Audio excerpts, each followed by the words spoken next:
Hello, welcome to Unicorn Princess Tarot. So, ito yung reading natin for water sign. Water sign po ito, Cancer, Scorpio, and Pisces. Take only what resonates. Kung hindi ka pa aware, meron tayong special channel for water sign. Water sign Philippines. Please do check it out. Yan. And kung gusto mo magpa-personal reading ding tarot reader. Okay, sorry pala kung nagalaw-galaw yung camera sa tuwing nagsha-shuffle ako. Hindi po maiwasan kasi medyo nakatungtong lang yung stand ng microphone sa table. So ayan, gagalaw-galaw talaga siya. Anyway, take only what resonates. This is for water sign. Cancer, Scorpio, and Pisces.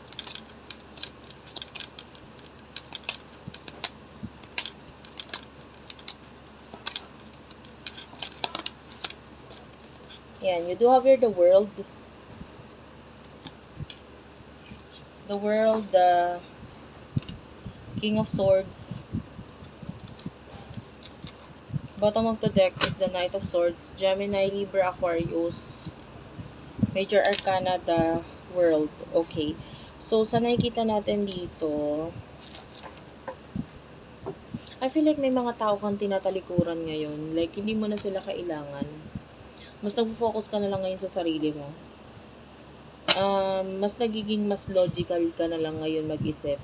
Hindi mo na ginagamit sa ngayon yung emotions mo or what. Kasi, I don't know, I feel like hindi ka na nakikipag-socialize masyado ngayon. Nakikipag-usap, maybe sa mga kaibigan mo or maybe may tampo ka sa kanila, ganun. Or hindi ka na masyado nakikipag-friends, new friends, ganyan. Wala na dun yung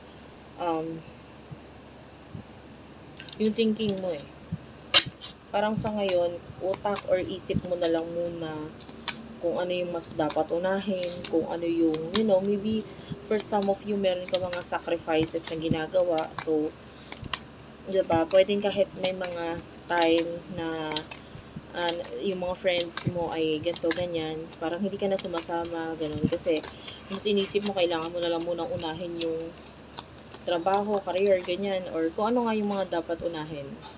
You do have here the Magician. This is your person. Actually, I'm seeing a person na parang hindi clear sa kanya kung ano yung meron or naging meron sa inyo. Hindi niya ma-i-explain. This person is feeling actually free ngayon. So, may something kayo or nagkaroon ng something sa inyo, pero sa ngayon parang nandun yung free siya sa kung ano yung dapat niyang gawin or anong gusto niyang gawin. Kasi hindi naman niya alam kung may something sa inyo Honestly, with the 9 of Cups, parang feeling niya, wala na tayo. Parang wala nang chance yung sa atin. And I feel like yung person na ito is punong-puno ng negative thinking. Kaya, feeling niya ang daming kulang, ang daming mali sa kanya. Kaya, feeling niya, kaya hindi mo siya kayang gustuhin or walang chance sa inyo because hindi niya kayang maging someone na deserve mo. Okay, so pwedeng nakukulangan or nababawasan yung confidence ng taong ito. Ano yung nasa isip at isip mo muna. Isip mo at emotions. Isip mo at isip ng person na towards you. Okay. You do have here the 3 of Coins. So, ano sa isip mo is to move forward. Mag-focus sa growth. Sa money, especially money. You are currently healing. Regarding sa past, parang ayaw mo na kasi sa past, no? Ang mas gusto mo na is new beginnings. Kung ano pa yung mga darating sa future mo. You are actually grounded.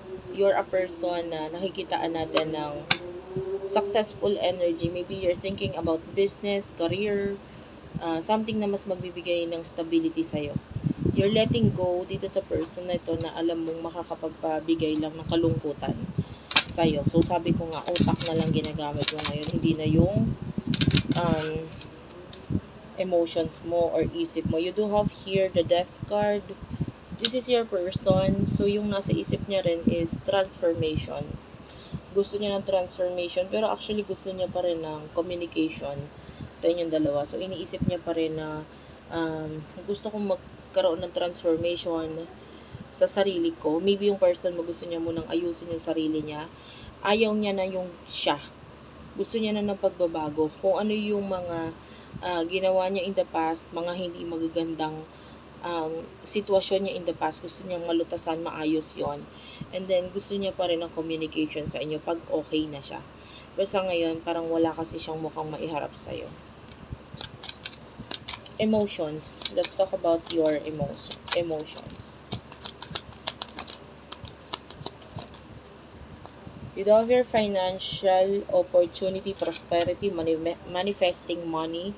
So, like what I've told you, pera-pera talaga nasa isip mo ngayon. You do have here 8 of coins. So, gusto mo muna mag-focus sa mga goals mo. For now, pagdating sa connection ninyo, wala ka pa kailam. I can see the 4 of swords here, pero nakikita ko rin yung 3 of swords. So, maybe may another person involved, maybe a third party situation. Or iniisip mo na lang, hindi, meron na kasing iba. Hindi na ako pwedeng manggulo or, yung iba sa inyo pwedeng aware ka na meron siyang iba or iniisip mo lang, inuunahan mo na, yung pag-iisip na, ay hindi, wala na yun. Hindi ko na siya dapat isipin. Mag-focus na lang ako sa pera ko. So, this is you focusing on your finances, on your career, and you are actually, may mga goals ka na gusto mong ma-achieve muna. No, wala ka nang pakialam sa person mo. More on pera na lang. I feel like, you're focusing on your new beginnings, nagpapakatatag ka na lang, at nagpapakatibay sa connection ninyong dalawa ng person na ito. So, ano naman yung emotions niya para sa'yo? Emotions niya, you do have here the 5 of Wands, and the 7 of Cups. Yung person mo kasi, reality check lang.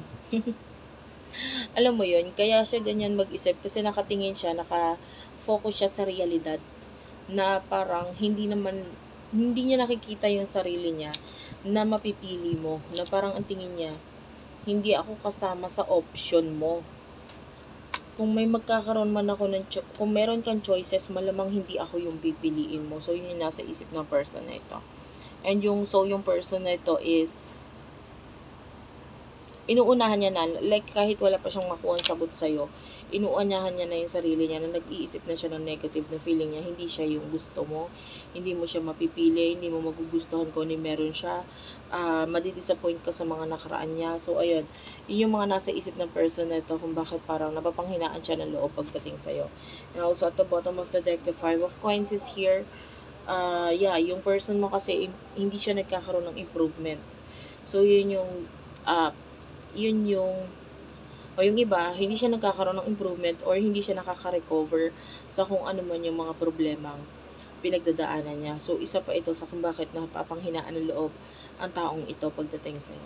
So, what will happen in the near future for you, water sign?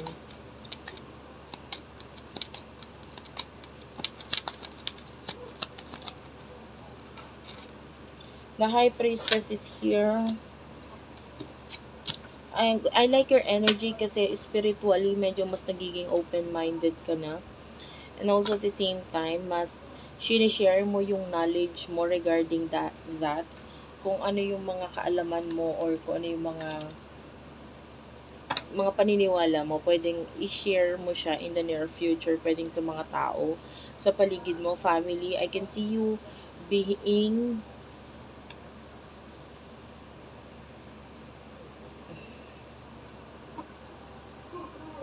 I don't know, I feel like you are abusing yourself in the near future.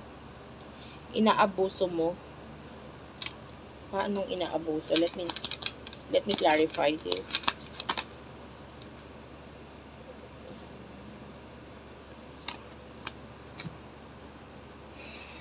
Yung iba overwork. Inaabuso because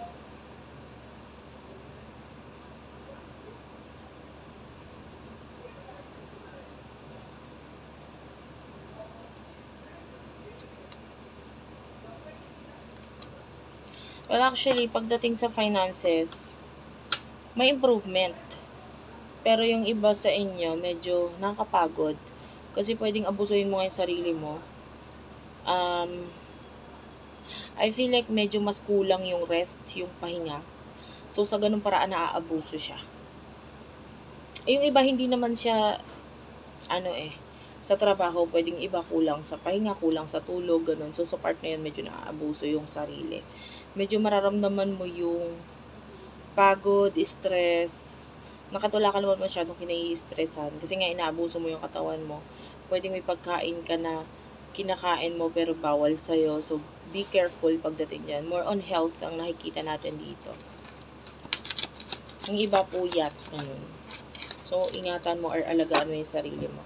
Do have here the 9 of Wands. So, this is your person, no? I can see a lot of pagkapagod din sa person na ito. In the near future, this person is letting you go. Like, feeling niya kasi umaalis ka na, lumalayo ka na. So, hinahayaan ka lang niya. And in the near future, I feel like in the near future, may mga bad news na ma-receive ang person na ito. This is your person's near future na pwedeng makapagpahirap lalo sa kanya. Hindi ko nakikitang makakayanan niya agad-agad kasi a lot of disappointments ang nakikita natin. Pwedeng ma-disappoint siya.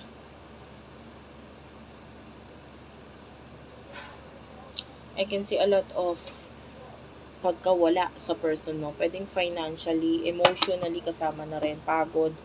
E di kumpara sa person mo, ikaw yung okay yung sitwasyon in the near future.